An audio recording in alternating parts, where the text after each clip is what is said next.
Bonjour, pasteur. Bonjour, Massi. Très en forme? Oui, tout à fait, par la grâce de Dieu. Toujours. Eh bien, je vous souhaite aussi un très bon jour ou une bonne soirée, où que vous soyez. Bienvenue au Club 700, une émission qui change votre vie grâce à Jésus-Christ. Et aujourd'hui, Massi, Oui? vraiment, nous avons une histoire toute particulière. Ah bon? Oui, c'est l'histoire de Lisa. C'est pas drôle. Qu'à 44 ans d'âge, mais elle avait déjà été arrêtée 31 fois. C'est pas drôle, pas du tout drôle, de savoir que 44 ans, mais 31 fois en prison. Eh bien, regardez l'histoire. Prostituée, droguée, sans espoir. Ce sont quelques-uns des mots décrivant la manière dont Lisa Hensley se voyait. C'est l'enseigne lumineuse qui m'a suivie toute ma vie. Bonne à rien, nulle, un déchet. Cette même fille a été abusée sexuellement à l'âge de 8 ans par quelqu'un à qui elle faisait confiance.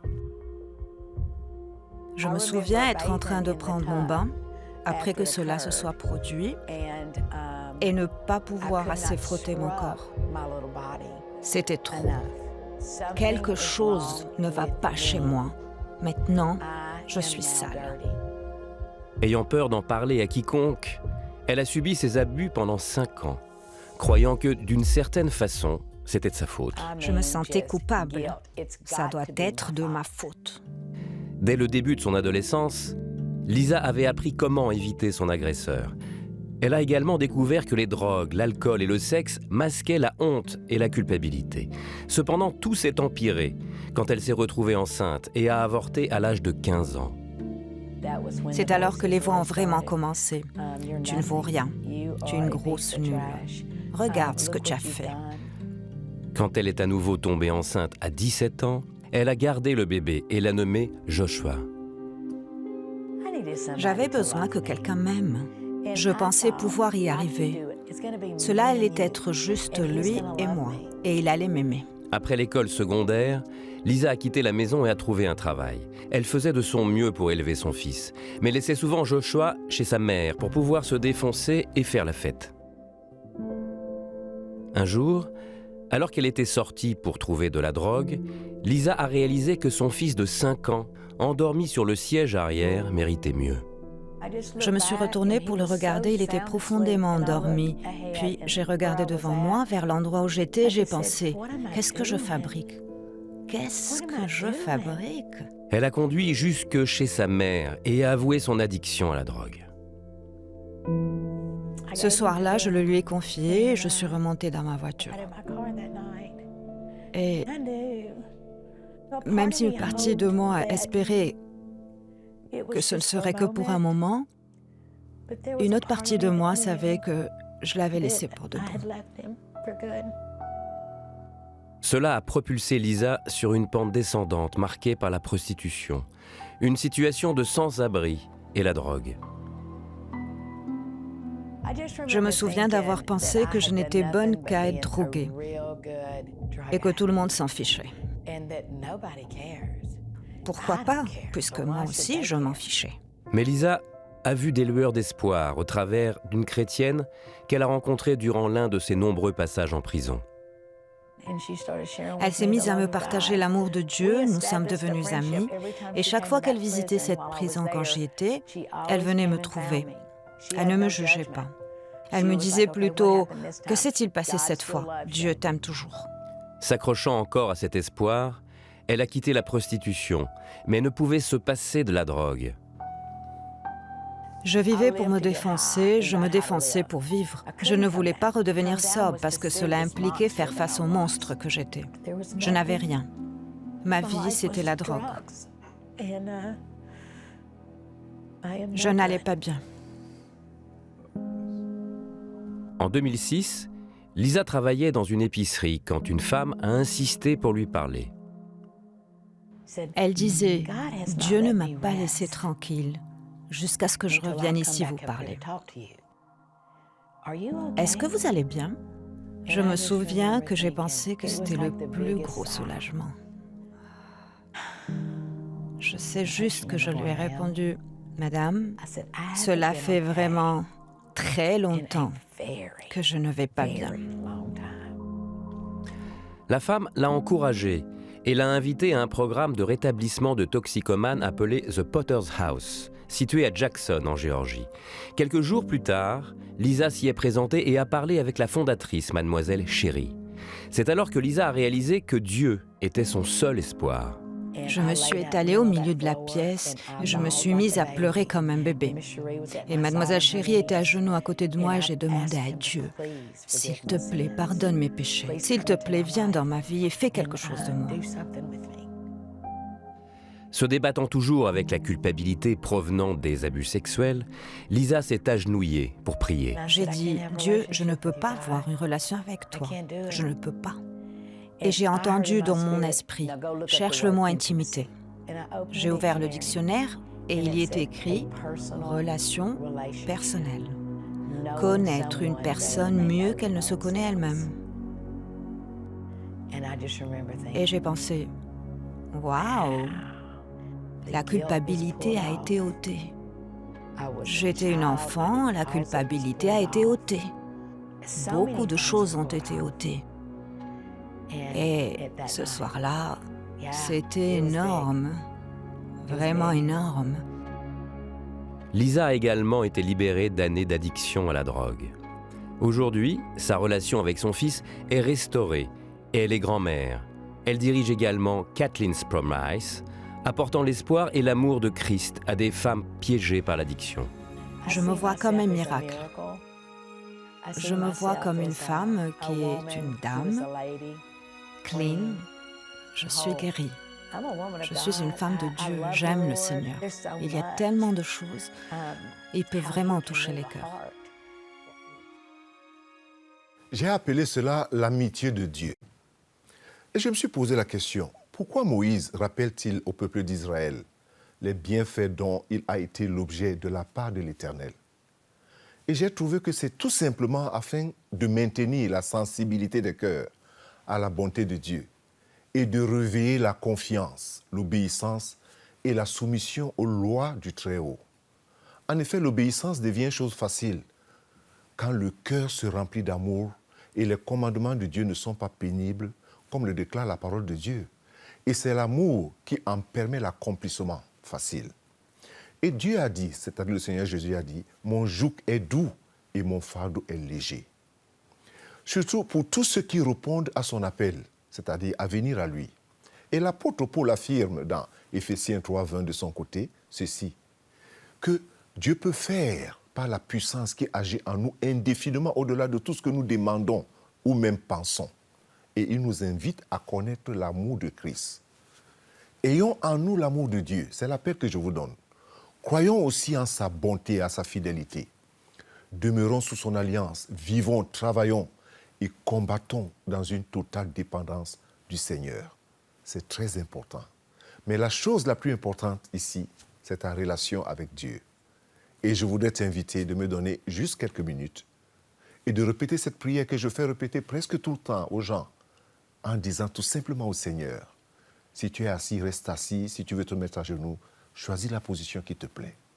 Et de dire, Seigneur Dieu, je te demande de me pardonner. J'ai longtemps cherché par moi-même et je le regrette. Je suis fatigué de cette vie et tu m'appelles en ce moment même.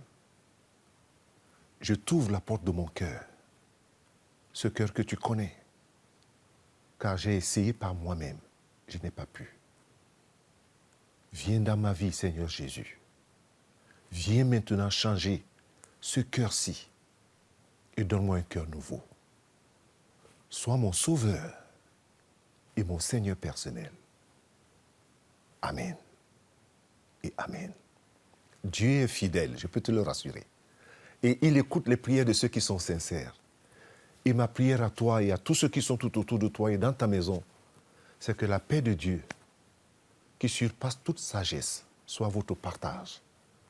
Et que s'il y a une maladie en ce moment même, au nom de Jésus-Christ, à cause de ces maîtressures, que tu reçoives ta guérison.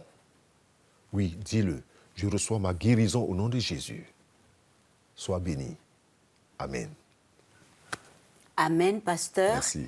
Si vous avez prié avec le pasteur et que vous avez un témoignage, attention, rapidement, un petit mot pour nous le faire savoir. Et ne nous quittez pas tout de suite.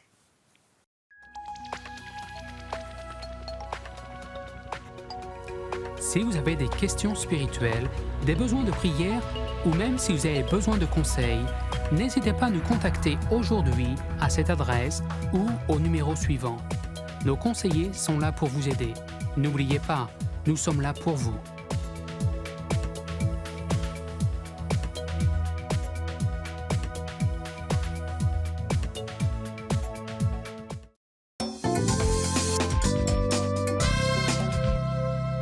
Merci de nous retrouver au Club 700 pour une série très importante sur Martin Luther qui avait eu un réveil spirituel en tant que jeune moine en découvrant la révélation des Saintes Écritures. Très, très important. Regardez.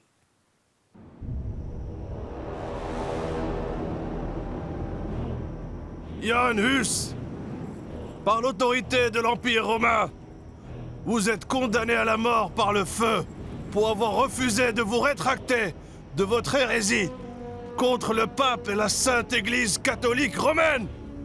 Que ces flammes purifient votre âme. En 1415, Janus, un prédicateur chrétien, a été condamné au bûcher pour hérésie dans ce qui est aujourd'hui la République tchèque. Seigneur Jésus, c'est pour toi que j'endure patiemment cette mort cruelle. Je te prie d'être miséricordieux envers mes ennemis. Sa condamnation découlait d'un appel à réformer le clergé pour cesser les abus du pape. Il plaidait pour un retour aux Saintes Écritures comme source et autorité de la doctrine chrétienne. À ce moment de l'histoire, l'Église catholique romaine était la seule Église. Il n'y en avait pas d'autre. Ainsi, dès que quelqu'un s'opposait aux enseignements de l'Église, celle-ci réagissait de façon assez rapide.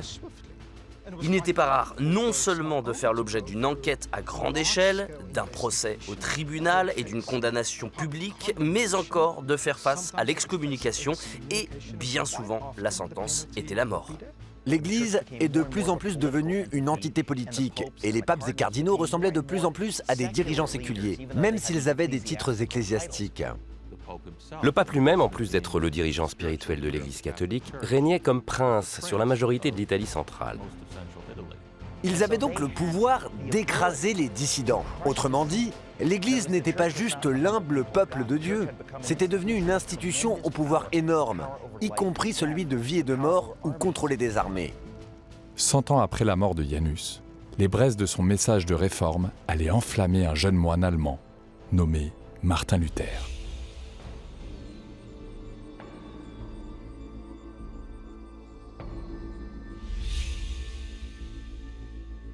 La personnalité de Luther est comparable à un volcan, et il est impossible de raconter l'histoire de la Réforme sans parler de lui. Je pense que Martin Luther est vraiment l'homme d'une époque et d'un lieu particulier. C'était une époque et un lieu où une réforme de l'Église, et même une réforme radicale de l'Église, était possible, contrairement à 100 ans auparavant. C'est l'homme au travers duquel Dieu a ouvert la voie du futur. Ce futur, soit le monde moderne dans lequel nous vivons, est un monde que nous prenons pour acquis. L'idée de liberté, y compris de liberté de religion, et bon nombre de choses que nous prenons comme acquises, n'existaient pas jusqu'à ce que Martin Luther soit utilisé par Dieu pour les amener à l'existence. Martin Luther a étudié le droit à Erfurt en Allemagne de 1501 à 1505, mais il était plus concerné par la condition de son âme que par l'étude et la pratique du droit. Martin Luther était profondément touché par les iniquités des systèmes universitaires de l'époque. Il a appelé son université un bordel. C'est le mot exact qu'il emploie. Il s'est mis à supporter de moins en moins bien ses propres combats spirituels. Il avait le sentiment que la chose la plus importante au monde était Dieu, mon salut. Comment pourrais-je faire carrière comme avocat? Qu'en est-il de mon salut? Qu'en est-il des choses les plus importantes au monde? Cela le perturbait sérieusement. Il a entrepris un certain nombre de voyages. Durant l'un de ceux-ci, il s'est retrouvé pris au piège par une violente tempête. Il semblerait que le tonnerre ait frappé tout près de lui et il s'est mis à prier comme tout catholique de l'époque. Il a dit « Sainte Anne, sauve-moi ! Et si je suis sauvé, je deviendrai moine. » Le fait qu'il prie une sainte au lieu de Jésus ou Dieu le Père est très catholique. Mais je trouve particulièrement intéressant qu'il ait choisi ce que la plupart des catholiques de l'époque considéraient comme la vie la plus sainte possible, celle de moine. En 1505, Martin Luther est entré dans les ordres et est devenu moine augustin. Pourtant, ses luttes pour trouver la paix avec Dieu n'ont pas cessé. Dieu était ce personnage strict, rempli de colère, le juge assis sur un arc-en-ciel, envoyant les hommes et les femmes au ciel ou en enfer. Et Luther savait qu'il ne pourrait jamais paraître devant ce type de juge et être trouvé juste. Il avait trop de péchés, de culpabilité et de toutes sortes de choses qui faisaient de lui ce qu'il était. Il va trop loin dans son examen personnel. Nous avons plusieurs récits où il va trouver son confesseur et lui dit « Je ne peux pas être sauvé, je suis trop pécheur. » Luther nous dit rétrospectivement « J'étais un moine, on ne peut plus moine ». Autrement dit, je faisais tout très sérieusement. Je jeûnais tout le temps. Je priais tout le temps. Je me levais pour les matines. Je me levais pour toutes les réunions de prière. Je pense qu'il dit à un moment donné « J'ai vraiment crucifié Jésus. J'ai vraiment souffert. » Sa quête visait à trouver un Dieu miséricordieux. Comment puis-je savoir que Dieu est pour moi, pas contre moi? Que puis-je faire pour plaire à Dieu, pour satisfaire Dieu, pour pouvoir prétendre à quoi que ce soit de la part de Dieu? C'est avant tout cette question qui a poussé Luther au monastère. Ce système de compréhension de Dieu, d'étudier Dieu, est devenu si codifié que, pour Martin Luther, cela n'a en un sens pas ouvert un chemin vers Dieu, mais a plutôt barré une voie de recherche de Dieu. Il existait toutes sortes d'activités qui étaient religieuses, mais ne satisfaisaient pas les attentes et aspirations profondes du cœur humain. Elles ne faisaient qu'aggraver un sentiment de culpabilité et de honte, ainsi qu'une peur du jugement imminent de Dieu. Il se privait de toutes sortes de choses. Il jeûnait au point de n'avoir que la peau sur les os. Il faisait tout ce qui était possible pour essayer de gagner un accès à Dieu, et il a découvert que cela ne fonctionnait pas. Il dit que s'il avait été possible pour un moine de devenir saint par ses moineries, ça aurait été lui. Il faisait tellement d'efforts que, d'une certaine façon, il était mieux placé que quiconque pour se rendre compte que cela ne fonctionnait pas. C'est la question centrale pour Martin Luther. Comment pouvons-nous atteindre Dieu? Comment pouvons-nous découvrir la vérité sur Dieu, sur notre propre existence, sur notre propre condition humaine? Et bien sûr, la question la plus importante, comment pouvons-nous être sauvés? Comment recevons-nous la vie éternelle? Dans ses efforts pour trouver des réponses sur le salut, il a été conseillé à Luther de lire les Saintes Écritures, ce qui ne se faisait pas souvent, même parmi les responsables de l'Église. Concernant la question de la vérité, la croyance commune était que les Écritures étaient importantes, mais les traditions étaient codifiées et exprimées par l'Église comme étant d'importance égale. L'Église considérait le pape comme l'interprète ultime des Écritures, et c'est lui-même qui clarifiait pour les fidèles et le clergé comment comprendre les Écritures elles-mêmes. Il a été conduit par le conseil d'un confesseur vraiment sage. Johann von Stoppitz a étudié la Bible, a creusé profondément dans les Écritures et a invoqué Dieu pour son pardon et le salut. L'une des découvertes de Luther a été que rien de bon en lui ne pouvait impressionner Dieu. Il n'y avait rien qui puisse faire par lui-même pour se sauver lui-même. Et donc, nous n'avons aucun argument valable. Nous nous abandonnons absolument et complètement à la miséricorde de Dieu. Et il reconnaissait à la fois la radicalité du péché, à quel point il est profondément en nous, de sorte que nous ne pouvons simplement pas le déraciner par nos propres efforts, mais bien par la bienveillance absolue de Dieu, sa miséricorde et sa grâce. Le passage où Paul dit que les justes sont sauvés par la foi, auquel Luther ajoute le mot « seul », a été une révolution pour lui. Autrement dit, il a compris qu'aucune des bonnes œuvres qu'il avait faites, ou que qui que ce soit avait faites, ne pourrait suffire pour compenser notre nature pécheresse. La seule solution était la grâce, soit le fait que Dieu cherche et pardonne aux gens. Quand il a lu cela dans les écrits de Paul, en parallèle avec d'autres passages de Romains, il a commencé à énoncer la doctrine que nous appelons aujourd'hui la doctrine de la justification par la foi seule. Avant, il considérait la justice de Dieu comme une chose horrible qui me juge. qui me donne le sentiment d'être condamné à l'enfer. Puis, soudain, il a compris qu'en fait, la justice de Dieu m'est donnée. Dieu est juste et par la foi, il me donne sa justice. Tout à coup, ce qui était une mauvaise nouvelle est devenu la meilleure nouvelle au monde. Cela l'a complètement retourné et a fait de lui le fou que nous connaissons.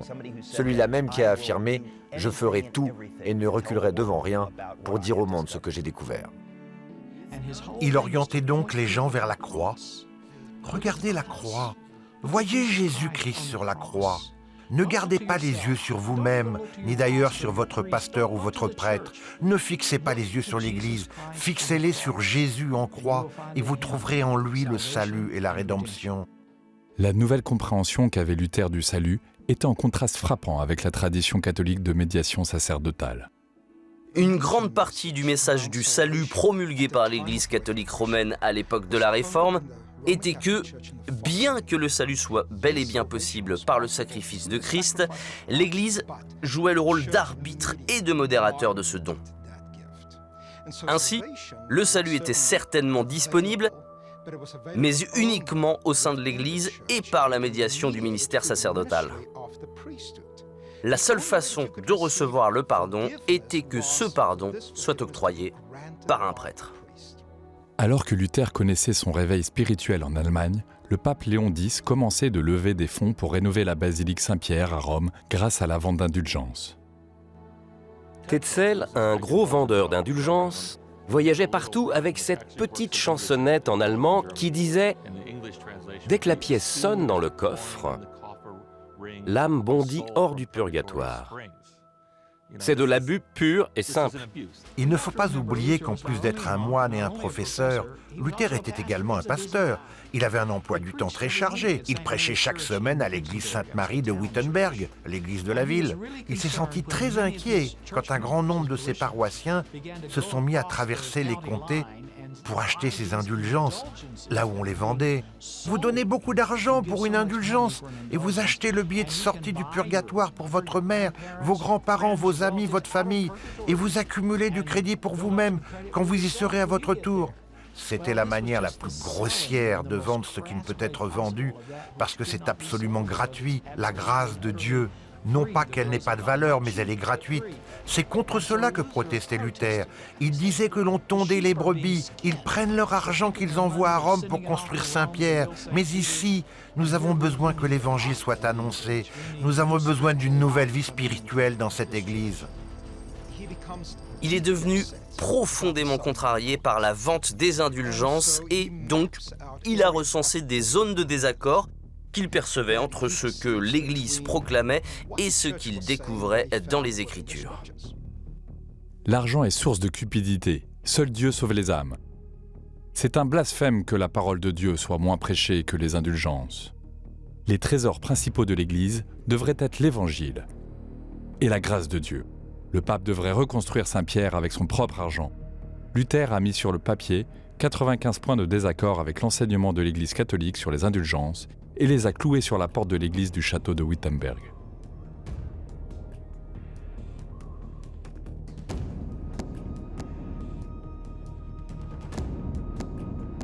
Sa tentative d'ouvrir un débat sur ces questions est devenue la première frappe dans une nouvelle bataille sur la façon de comprendre l'évangile de Jésus-Christ et a conduit en fin de compte à la réforme protestante. Honnêtement, Massi, on peut dire sans se tromper, que là, c'est l'œuvre du Saint-Esprit pour avoir un tel courage. Oui. Et cette époque où il avait tout et tous contre lui. Contre lui. Contre lui. Et encore que le pouvoir venait de quelque part. Alors s'opposer à... Quel pouvoir. Et quel pouvoir à l'époque. Donc vraiment, il fallait le Saint-Esprit pour que la vérité sorte et que cette vérité puisse transformer les mentalités des uns et des autres. Et on peut dire aujourd'hui, 500 ans après, ce que le fruit qu'on voit aujourd'hui et le réveil que ça a apporté, plus de lumière. À cette époque-là, oui. Et je voudrais vous encourager à rester connectés la semaine prochaine parce que c'est toute une série sur Martin Luther. Alors, prenez rendez-vous déjà. À tout de suite.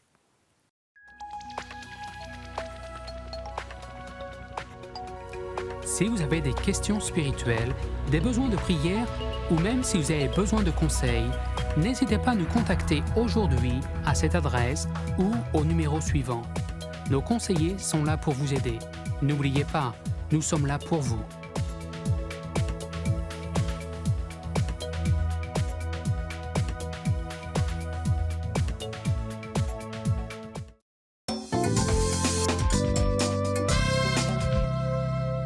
Merci de rester avec nous à cette émission pleine de bonnes choses, comme celle donnée à Amou, enceinte, avec 2 petits-enfants qu'elle devait nourrir avec beaucoup de difficultés, sans compter les factures des hôpitaux. Regardez. Se rendre chez grand-mère pour le dîner était devenu une habitude pour Amu et ses enfants. Ils y allaient parce qu'ils étaient affamés. Mes parents nous ont beaucoup soutenus. Ils n'ont pas beaucoup, mais ils partageaient avec nous. Je sais qu'ils avaient beaucoup de factures à payer. Amu fabrique des œuvres artisanales qu'elle vend au marché. Elle apprit qu'elle était enceinte, juste avant que son mari ne soit envoyé en prison pour trafic de drogue. Elle subit beaucoup de stress. Je fais des tâches ménagères et je garde mes frères pour l'aider. Durant ces derniers mois de grossesse, Amu pouvait à peine marcher jusqu'au marché. Et sa réserve d'œuvres d'art était presque épuisée. C'est pourquoi Orphans Promise de CBN apporta son aide de 2 manières. Premièrement, nous avons renfloué sa réserve de matériaux pour ses œuvres d'art. Ensuite, lorsqu'Amu fut à terme, Orphans Promise couvrit les frais d'hôpitaux pour la naissance du bébé, près de $200. Enfin, nous avons remis à la nouvelle maman du lait maternel et des fournitures pour le nouveau-né. Nous étions dans une saison très difficile de notre vie et Orphans Promise est intervenu pour nous juste au bon moment. Aujourd'hui, le bébé est un petit enfant et se porte très bien. Les affaires d'Amu continuent de se développer grâce à des contrats avec des magasins locaux. Et occasionnellement, c'est eux qui invitent leurs parents à manger chez eux. Nous avons toujours de quoi manger. Avant, nous dépendions tout le temps de mes grands-parents. À présent, je suis heureuse que nous pouvons les aider. Merci Orphans Promise. Vous avez été une bénédiction pour nous. De très belles actions, Massi, comme toujours. Comme toujours. Alors, grand amour, bonne action, bonne décision à devenir ami du Club 700. Prenez toutes nos coordonnées sur le site et nous vous disons Au revoir. au revoir et à très bientôt. Dieu vous bénisse.